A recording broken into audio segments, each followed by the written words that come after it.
Golden rule number 8. Don't care for the opinions of others. All headache gone. God has made us all different. It's just like no two trees in nature are identical. In fact, no two leaves of the same tree are alike. This is the extent of variety that the Creator has filled into His creation. 8 billion people on this planet, and we all have different biometrics.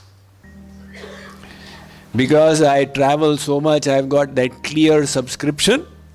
So all you do is put your fingerprints there. Right? And they will recognize, it'll come up with your picture. In fact, they are even trying the technology. You just look into that dot, and from your eyes, it will recognize. Nowadays, when you walk in, those were the old days when you had to fill in a form when walking into the country. Now all they tell you is that you look into the camera. Swami Mukundananda, yes, go.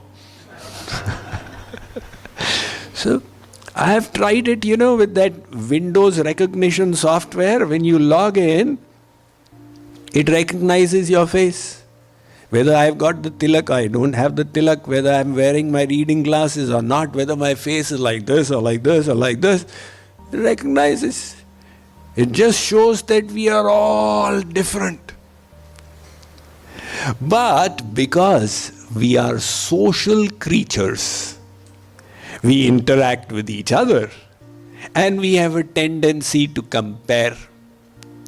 So this comparison with others becomes our measure for success. But it also becomes the reason for our frustration. This guy went for a cruise to Alaska, and all I could do was a vacation to Cancun. So we are always comparing. And that is the cause for our unhappiness. We may have so much, but yet this comparison prevents us from being happy. It was Franklin Roosevelt who said, comparison is the thief of joy. Now Jeff Bezos wanted to be the first billionaire in space, but Richard Branson went before him. So despite his 200 billion, this was about 2-3 years ago, he was still frustrated because of comparing. Researchers did an experiment with monkeys. The monkey in the cage would be given a marble. If it returned the marble to the researcher, it would be rewarded with a cucumber, to the monkey's delight. And all was going well until it saw that the neighboring monkey, for the same work of returning the marble, was getting a grape. Then all hell broke loose. The next time the researcher gave his monkey a cucumber, the monkey slammed it on him. How dare, you need to give me a grape. So we go on and on comparing, and in modern times this comparison has gone online. See, earlier you had to actually visit somebody to see what is the brand of their car, etc. But now you just check with their Facebook profiles. When everybody knows that all these profiles are touched up in Photoshop and other editing softwares, and people are posting the best moments of their life. Now, what is the sense of comparing? You're saying this celebrity is more beautiful than me. Arey Baba, that's why he's a celebrity. You have got your own specialties. You focus on your own things. Now, supposing I tell you that a man and a woman, both of them entered a 1-mile race. And they both arrived at the finish line at the same time. Whom would you credit with a better performance? So man and woman completed the race at the same time. It's most creditable for the woman. But if I tell you that the woman is a 20-year-old and the man is a 60-year-old, once a 60-year-old matched the performance of a 20-year-old, then the credit goes to the man. But supposing I tell you that the woman is 90 kgs and the man is 55 kgs. So 90 kg woman competed with this 55 kg man and reached the same time, then her performance is more creditable. But then if I tell you that the man was sitting on a wheelchair while she was running, walking, in that case he is the winner. So we all have our individual traits.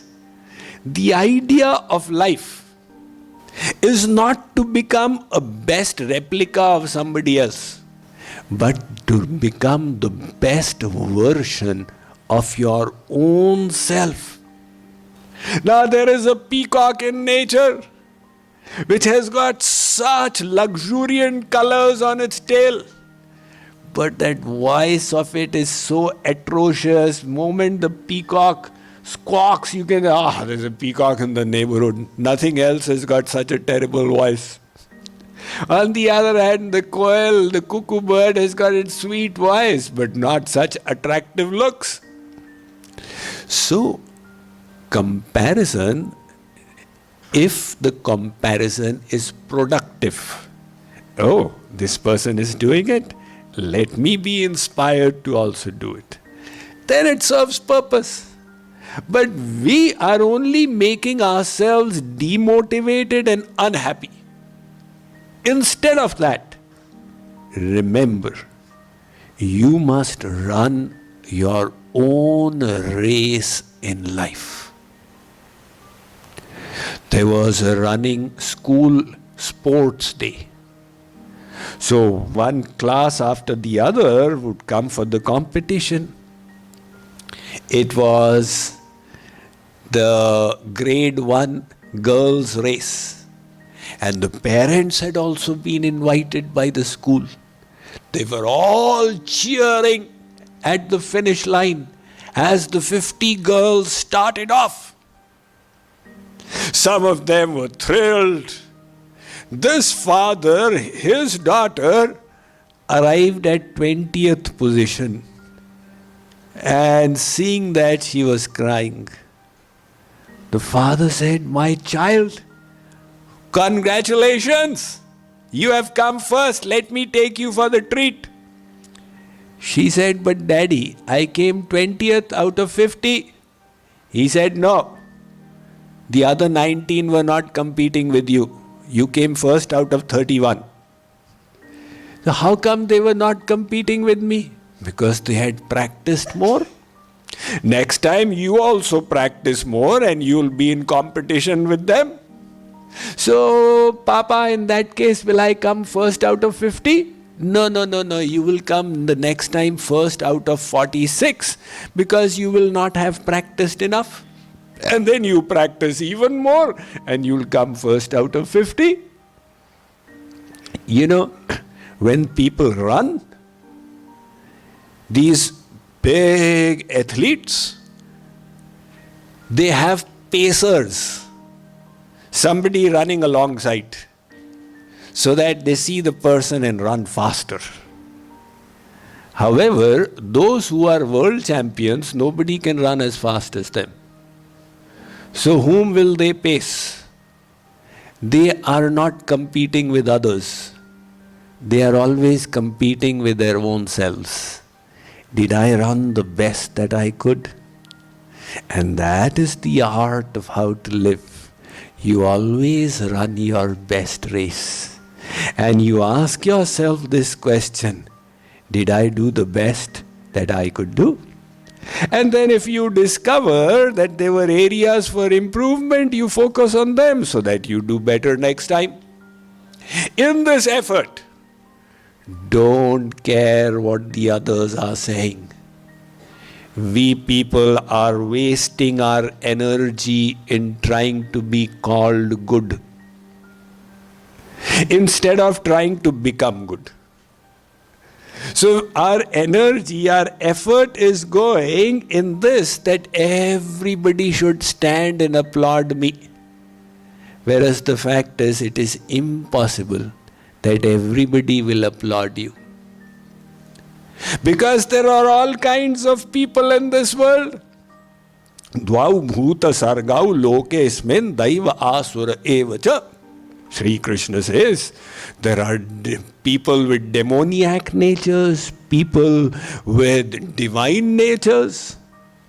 Now, if you have good ways and habits and behaviors, the other section will criticize. Look at this Bhondu, he doesn't even drink. He's come all the way from USA to India and he doesn't even drink. What kind of crazy, unsmart villager this guy is. And if you start drinking, then those who have the divine natures will say, look at this guy. He is a Sharma from India. And now here he started drinking. What will his ancestors think of him? So is there any behavior that will win the approval of everyone? Impossible. Even in the age of Treta, Mother Sita could not win everyone's approval. One washerman came who said, I am not Ram who will keep Sita in my place after she's lived in Lanka. This was Treta Yug, and today we are in Kal Yug. So in today's world, to expect that everybody will call you good is an exercise in futility. When you get that promotion in your office, don't think all your colleagues will say, wow, wow, so nice. They may say it in your face, but the moment you leave, they will start gossiping, some of them at least. You know why she got promoted? She's expert in office politics. She knows how to butter her boss. So then why waste our energy in this? Instead, focus your energy in trying to become good, and it will make such a difference to your life. This is the perspective of the saints. Once, one person went to his guru and said, Guruji,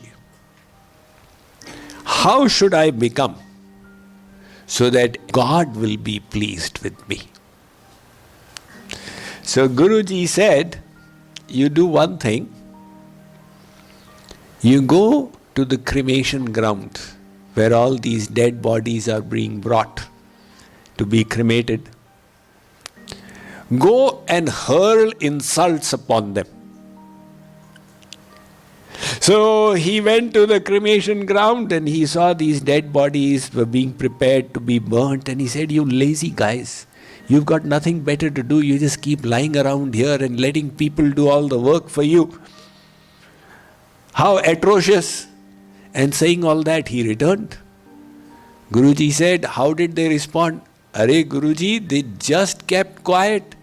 They did not show any kind of feeling upset.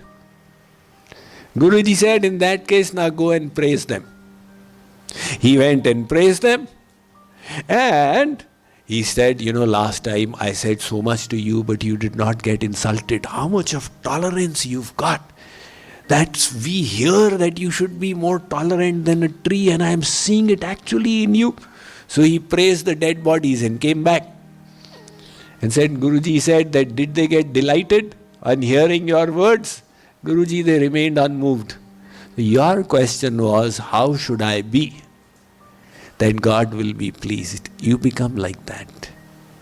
Rather than giving weightage to what the world is saying, you give weightage to what God is saying. He is the one who has sent you here. Try and become good in God's eyes.